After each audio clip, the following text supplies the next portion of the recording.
As we discussed through our Thursday meetings what the destruction of the Babri Mosque meant for modern India, what it meant for us, and what it specifically meant for artists, we came up with this broadside, which is actually a kind of mapping of the discussions that we had.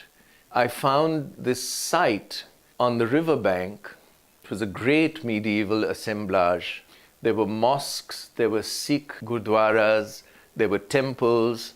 It was celebrating that mixed tradition of architecture and restoring it, standing completely contrary to the kind of destruction which had happened not very far from this site. The second part of our Ayodhya initiative was actually the performance event called Muktnaad. Mukt is free, Naad is sound. So it was free sound. And what we did not realize is that the mosque had been demolished the previous December. This was the following August. Nobody had actually entered Ayodhya.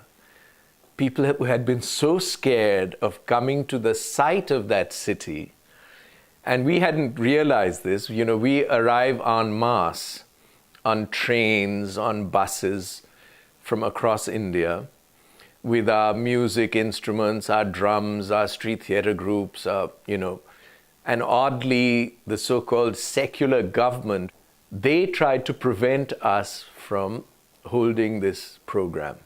So we said, we can't stop these people now. They're already on the way, thousands of them. So we're going ahead with the program. The majoritarian communal forces decided that they have to take us head on. So they said to all the temples, and Ayodhya has hundreds of them, to start non-stop prayer that will go on the whole night. And that the prayers should be broadcast on loudspeakers. So their idea was they wanted to drown our sound. Except that they were not prepared for the kind of sound that we were carrying with us. 50,000 watts of sound. They disconnected electricity. We had taken a standby generator. Then they ran away with the wires. So I had to rush down to Faizabad at breakneck speed, and I was still on a crutch. We began with Nehru's famous speech at the midnight hour. When the rest of the world is asleep, India awakes. To life and freedom.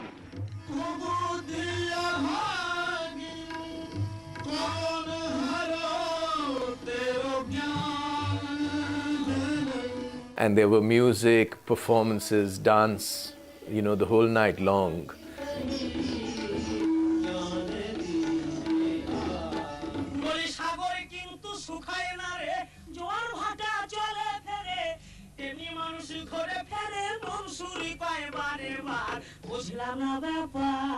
Many of the artists said that this was one of the most exciting and moving sites that they had ever performed in, and they were greatly inspired. It's on the riverbanks where people go for ritual bathing. So as the sun rose, you had all these people who were coming for their ritual bath, who became part of the performance.